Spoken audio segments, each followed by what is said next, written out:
আসসালামু আলাইকুম সবাইকে। ভিডিওর শুরুতে আপনারা যে ফেসবুক কভার ফটোটি দেখলেন, এটা আমরা তৈরি করতে পারি আমাদের মোবাইল ফোন ব্যবহার করে। এবং ইন্টারেস্টিং ব্যাপার হচ্ছে ক্যাপকাট কোম্পানির একটা অ্যাপ, যেটা ব্যবহার করে আমরা ইজিলি এটা মেক করতে পারি। তো ভিডিওটিতে লাইক দিয়ে পুরো ভিডিওটি কন্টিনিউ করুন প্লিজ।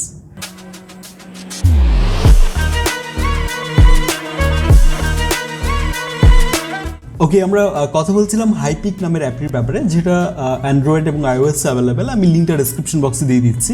এটা কিন্তু ক্যাপকাটের একটা প্রোডাক্ট। সো আমরা অ্যাপটিতে প্রবেশ করে আমরা ফটো চুজ করব, যে ফটোটা দিয়ে মূলত আমরা কভার ফটোটি ডিজাইন করেছিলাম, শুরুতে দেখিয়েছিলাম। তো এই ফটোটা ইম্পোর্ট করার পর আমাদেরকে যেতে হবে এখানে টেমপ্লেটসে। এখানে হিউজ টেমপ্লেট আছে। সো আমরা যেটা ব্যবহার করব কভার ফটোর জন্য, সেটা খুঁজে বের করার জন্য আমাদেরকে যেতে হবে এখান থেকে ক্রিয়েটিভ প্যানেলে।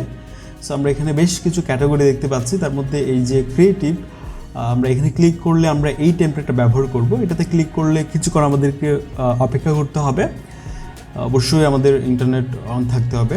তারপর দেখব কিছুক্ষণের মধ্যে অ্যাপ্লাই হয়ে গেছে এটা। এখন এটাকে আমাদেরকে কাস্টমাইজ করতে হবে। তার আগে স্টিকার বা টেক্সট যেটা আছে এটা আমরা রিমুভ করব। তার জন্য আমরা এটাতে ক্লিক করলে, আপনি যদি এখানে ক্লিক করেন তাহলে এটা সরে যাচ্ছে, এটা প্রয়োজন নেই। তারপর আমরা যেটা করব, এখান থেকে ব্যাকগ্রাউন্ডে ক্লিক করব। তারপর এখান থেকে 16:9 এই রেশিওটা আমরা চুজ করব। এই ফরম্যাট দিয়ে হচ্ছে আমরা কভার ফটোটা মেক করছি আর কি। দেন এগুলো আমরা আমাদের মতো করে পজিশন করে নিব।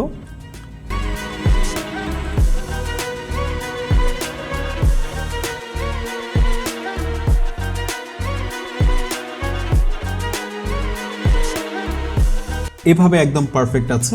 এখন আমাদেরকে এই দিকটাতে এসে আবারও ক্লিক করতে হবে টেক্সটে। আমরা টেক্সট অ্যাড করব। তারপর এখানে আমরা টেমপ্লেটসে দেখতে পাবো, মানে ট্রেন্ডিংয়ে দেখতে পাবো যে অনেকগুলো টেমপ্লেট দেওয়া আছে। এভাবে আপনি এগুলো ইউজ করতে পারেন বা ম্যানুয়ালি আপনি টেক্সট টাইপ করতে পারেন। এবং এখানে হিউজ ফন্টের কালেকশনও আছে। সো আমরা এখান থেকে ট্রেন্ডিং যেটা আছে এখান থেকে ক্লিক করে হচ্ছে আমরা যেটা ব্যবহার করব সেটা হচ্ছে এই দিকটাতে আছে। আমরা যেটা ব্যবহার করব সেটা হচ্ছে এটা। আমরা এটা ব্যবহার করব, এই টেমপ্লেটটা টেক্সটে।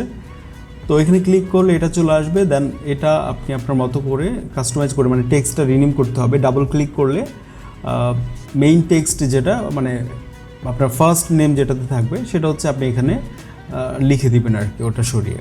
আমি এখানে লিখলাম জয়। ওকে, নাও আমাদেরকে কালারটা চেঞ্জ করতে হবে। আমরা এটাকে রেড কালার করব, তাহলে ব্ল্যাকের সাথে ভালো লাগবে। আপনি এখানে দেখবেন এডিট অপশন রয়েছে, এখানে ক্লিক করলে, মানে টেক্সটে ক্লিক করলে এডিট পাবেন। দেন স্টাইলে যাবেন, এডিটে ক্লিক করে তারপর এখান থেকে আপনি রেড কালারটা রাখতে পারেন, একদম কমপ্লিট রেড যেটা, এটা আমরা সিলেক্ট করব। তারপর এখান থেকে রাইট বাটনে ক্লিক করে আপনি নিচে কিন্তু আরেকটা টেক্সট যোগ করতে পারবেন।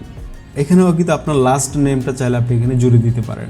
একইভাবে এখানে টেক্সটে ডাবল ক্লিক করে আপনি এই টেক্সটটা সরিয়ে আপনার যে লাস্ট নেম আছে সেটা আপনি চাইলে এখানে লিখতে পারেন, বা অন্যান্য যে কোনো কিছু আপনি এখানে টাইপ করে দিতে পারেন। এটা আপনি আপনার মতো করে আবার কালারও চেঞ্জ করতে পারেন।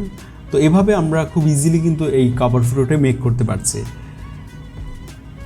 দেন আপনি এখান থেকে এটাকে ফ্রিতে কিন্তু সেভ করতে পারবেন। আর আশা করি এটা আপনারা যখন পেজে বা প্রোফাইলে কভার ফটো হিসেবে ইউজ করবেন বা চ্যানেলের কভার আর্ট হিসেবে, দেখতে অনেক ভালো লাগবে।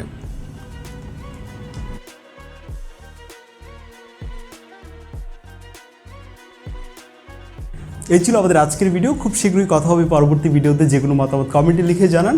As well as thanks for watching. This is Adnan signing out. I will catch you in the next video.